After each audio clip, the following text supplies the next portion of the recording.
Why,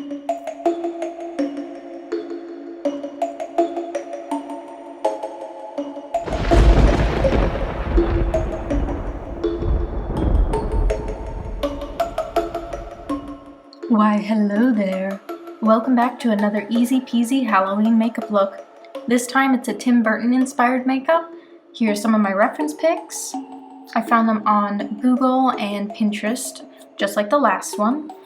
This one is my main inspiration for this particular look. Jumping in to remind you to put a spell on that like button, type out a hex in the comments, and finally, subscribe if you dare.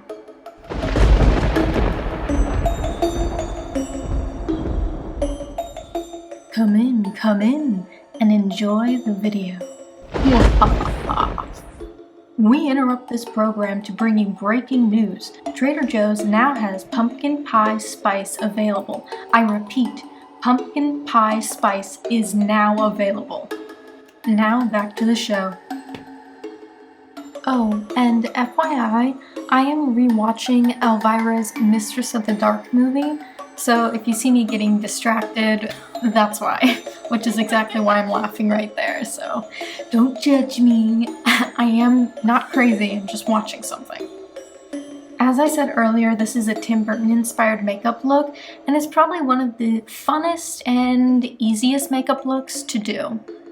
It relies heavily on contouring your face into a V shape and making your eyes look kind of bug-eyed or like they're popping out of your head, and that's it. Super easy peasy. The first thing that you're going to want to do is to make your skin look paler. So for this I use my Maybelline concealer and focused on starting to carve out the V shape of my face by keeping it towards the center of my face. As you can see, the center is a lot paler than the rest of my face. Once that's all blended out, I went in with some white eyeshadow to set it, but also to help make it even paler. It just wasn't giving exactly what I wanted. You don't have to use white eyeshadow. If you have any powder that's lighter than your natural skin, that'll work just fine.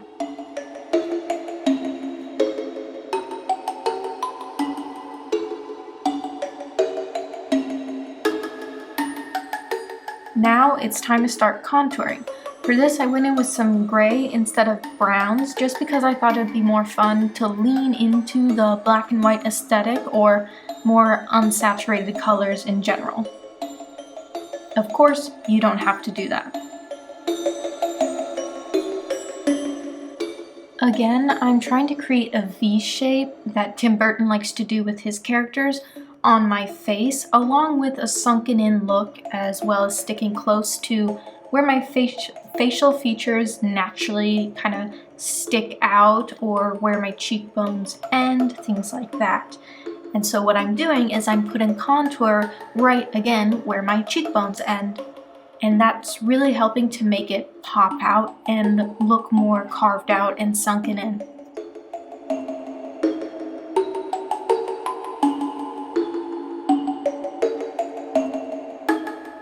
By following your own bone structure, anyone can easily do this.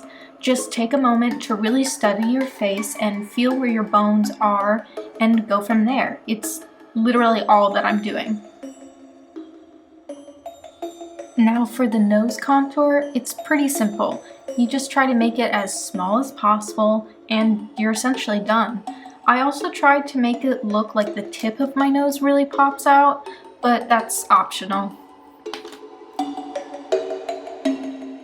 I also went in with a clean brush and buffed out the nose contour once I was done.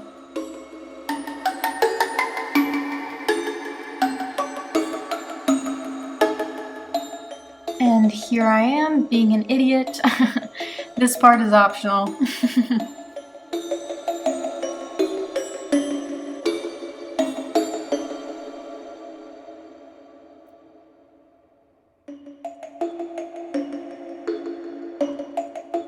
For the contouring around the eyes, I'm trying to make them look really sunken in and tired while also kind of popping out of my face, if that makes sense. Essentially just outline your eye socket, then blend it out, and you're good. Also, I would recommend not, I repeat, not tightlining your eyes because you want your eyes to look as big as possible, and tightlining typically makes your eyes look smaller. If anything, use white or cream colored eyeliner on your bottom lashes and you're good. The reference I was using had dark eyelids, so I just went back in with some more gray eyeshadow to really help deepen the eyes even more, and again, deepen the eyelids to look more like the reference.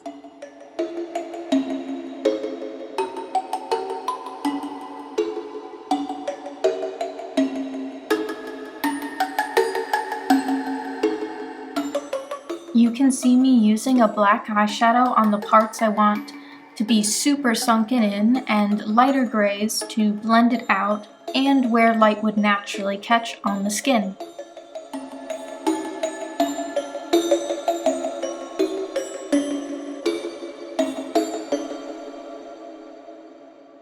Quick little Elvira related distraction later.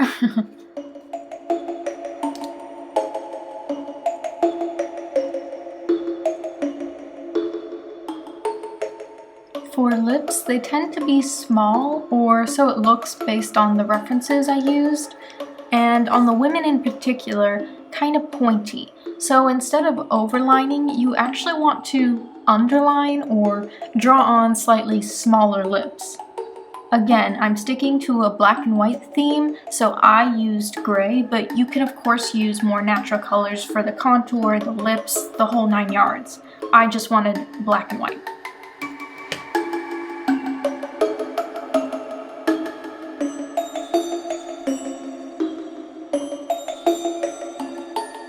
I totally forgot to say earlier, but I'll list what I'm using in the description box below.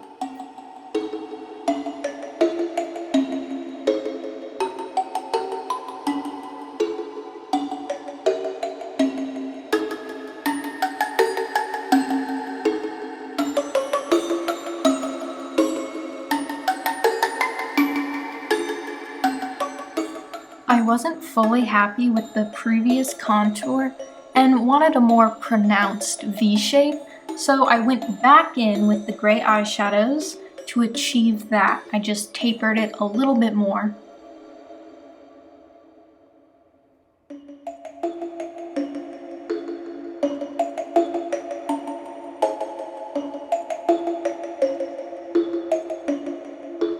Next, I go in with the same contour colors that I used on my face down my neck to get the iconic thin neck Tim Burton loves to do.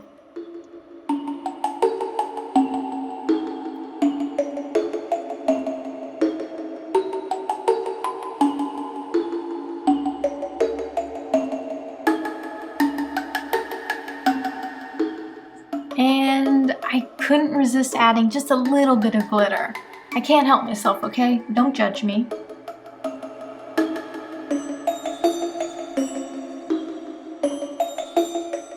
I ended up using the darker gray glitter on the outer corner and the lighter gray on the lids.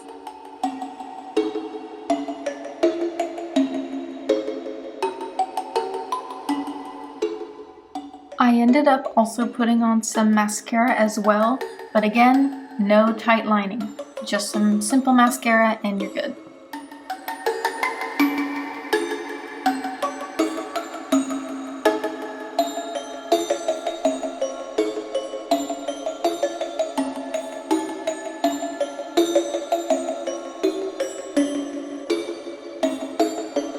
And done!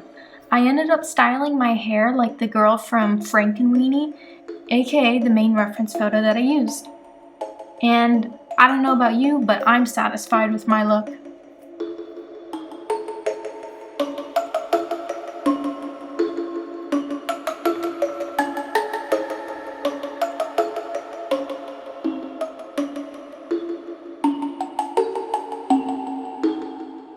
See? Easy peasy. Just follow your bone structure, do some fun contour, give yourself some thin lips, and a neck, and you're a Tim Burton character, just like that. Again, you don't always need to go out and spend money on Halloween makeup and stuff like that. It's more than okay and very easy to create these kind of looks with your own makeup. Alright, I think that's about it.